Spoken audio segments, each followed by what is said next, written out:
Strong, and I'm one of the directors of Lulu. This is a project that we started in 2000 in South Sudan to provide some income for the ladies of South Sudan. Originally the project was funded with donor money, but more recently we've actually been self-supporting with the products that we sell. The product is 100% shea butter. The ladies in South Sudan harvest the nuts and make the oil, and then they send the oil down to us here in Nairobi, and we have a group of Kenyan women that will process it into the variety of products that we now make. Our main product is 100% shea butter. We do soaps, we do lip balm, we do sugar scrub, we do bath salts. We've been expanding as we've been able to do that. But again, the goal is for long-term employment, long-term financial success for the ladies in South Sudan. And it has been very successful because most of these ladies started out after the war with no money whatsoever. No way to make money because there was very little going on in South Sudan, and now they have money. They're able to put their children in school, they can buy clothing, health care. A lot of them have now got positions of responsibility in their community because they're able to have a successful business going. So it's been 2000 is a long time, right? We've been yeah, it's a long time, but it is, I believe it's a success, sorry.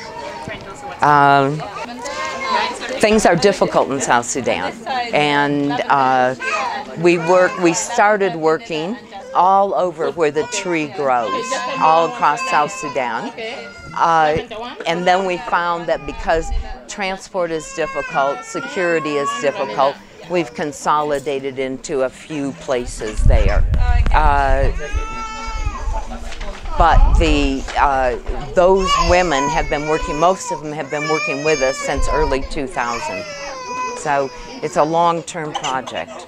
Shea butter traditionally in South Sudan has been used more as a food and cooking oil.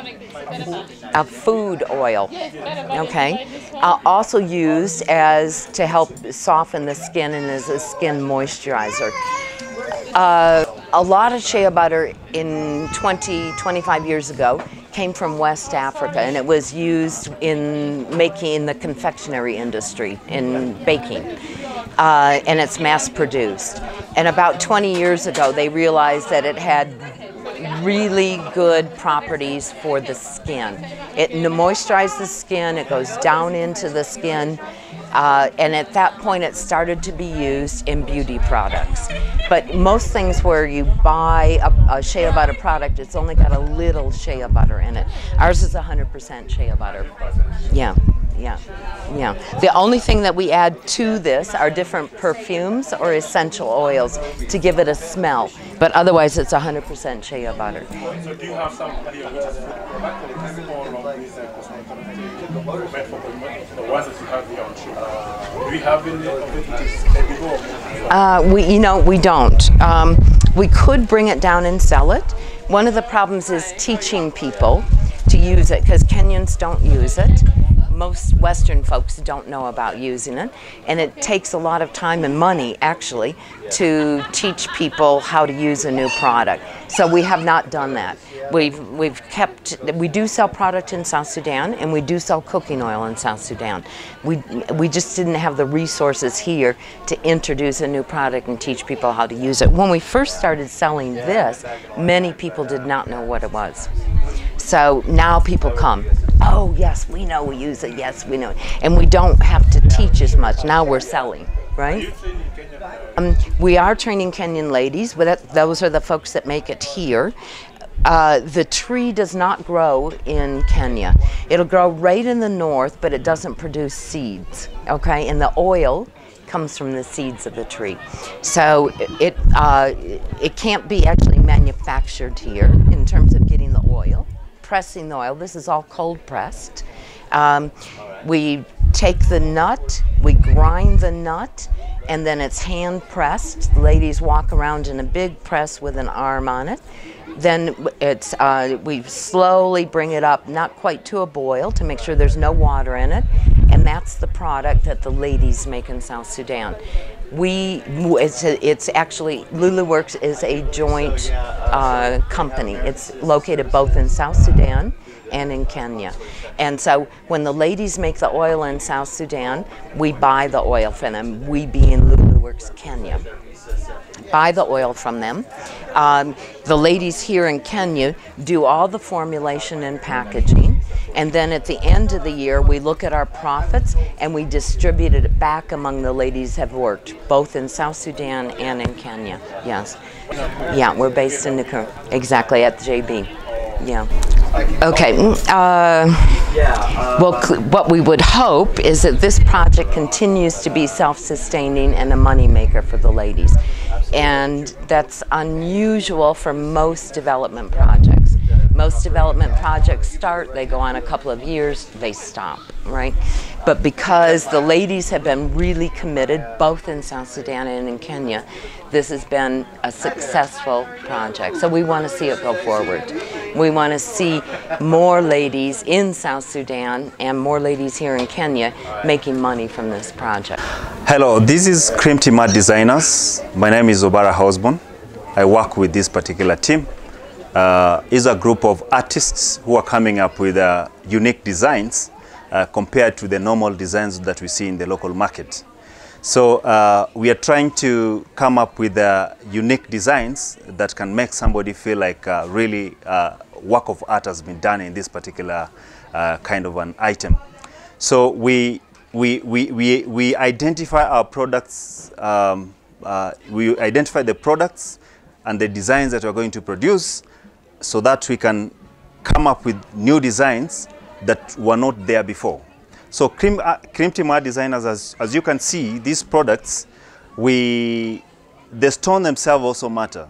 We identify a stone, and then that particular stone, the good color, we identify the good color, and then we make something out of that particular one. So we like moving to exhibitions here and there, like in Nairobi. We are here at Bizbaz exhibition, but we are located in Kisii. In Nairobi, when you come to Nairobi, you only come to attend the exhibitions. We also do some exhibitions overseas, like last year we were in China. So we took our products in China, but unfortunately something happened, and then some of our products remained in China because of we were unable to pay the custom duty. But all these collections that we're seeing here, after we lost our products in China, we came back again. We started producing new products. So these products, they're really liked because of, you look at the designs. These designs are not, if you go anywhere else in the world, you cannot get such kind of designs. So we are trying to use the local available materials to value add. We are adding value, especially like these ones. These are banana fibers. So we are using banana fibers. We make the holes on this particular kind of an item, and then we put that design there at least to make some changes. Not like initially when you used to make products which have flooded the entire world. You know, Kisii stone this is an industry which has been there for almost like 100 years. But initially, the products which used to be made, they were the normal products which have flooded the market. So 50%, the total export which is being done, total handicraft export which is being done all over the world, Kisii stone contributes 50%. So it means it's an immense industry. So in order to stay afloat, we as Cream Team Art Designers, we are trying to come up with such kind of design so that to avoid that monotony. You know, initially, we used to have the animals, the lions and the like. So we are trying to break from that tradition. That's why we're having really nice designs. Now, what we are trying to do in my homeland, in Kisii, there is this kind of art is almost becoming extinct. Why? Because the prices which are being given, the middlemen have come and then they have tried to exploit the artist. So they pay them poorly. So the artists that are there, normally what they do now, they have either decided to join the boda boda industry because it pays them well, as compared to when they are breaking their backs to produce such kind of items, and then they are paid less. So what they do, they have decided to join other. It is unfortunate situation, but us as Cream Team art designers, we are now coming up with good designs. Even the locals in Tabaka, when they look at these things, they are also shocked because they have never seen such kind of design. So at least, and when they see us selling at a good price, they feel they need to come back to that particular industry. They get a training from us, and then they start producing such kind of product. And then at the same time, in our home place, that is in Kisii, there's a school which is called Nyagichenche Nyagichenche High School. So Nyagichenche High School, it has introduced the subject of art. So that subject of art, we are going to try very much to make sure that our students, or the students who are learning there, they are also taught on how to produce such kind of items, because we realize that even if you finish your degree, sometimes it is not guaranteed that you get a job. But this particular one, the art itself, it is a source of income for the rest of your life. So it is an industry which is really the government needs to think about, especially the issue of price, because the price is what is killing the talent. Naturally, we are artistic. People from Kisii, we are artistic. But now the only problem which tends to kill that part of that talent is the poor pay. So us as Cream Team art designers, we have decided to produce good designs, and then we stick to highest prices, because our art sells for itself. So if somebody wants to pay, he pays. If he doesn't pay good price, then we tell him, you can just look for those particular items elsewhere. But unfortunately, they cannot get such kind of designs elsewhere. Now, the county government has been really been very helpful to us, especially supporting us to go to exhibitions. Like we have an exhibition called Juakali Nguvu Kazi, which is rotating in the whole of East Africa. So we have benefited out of this by the county government sponsoring us to such kind of exhibitions. And then in Kisii County government, in partnership with EPC, Export Promotion Council, they have tried to organize for the training so that they give us some skills on how to do our marketing, and on how to come up with more other good designs which are appealing to the world of today. Now our vision is we want to completely change the Kisii stone industry. We want to completely change the Kisii stone industry. In other words, we don't want to be producing the items which are flooded in the whole world. We want to produce items which are, if somebody sees, he says this one comes from Cream Team art designers, it comes from Kisii. So we want to produce nice items, and then we conquer the world.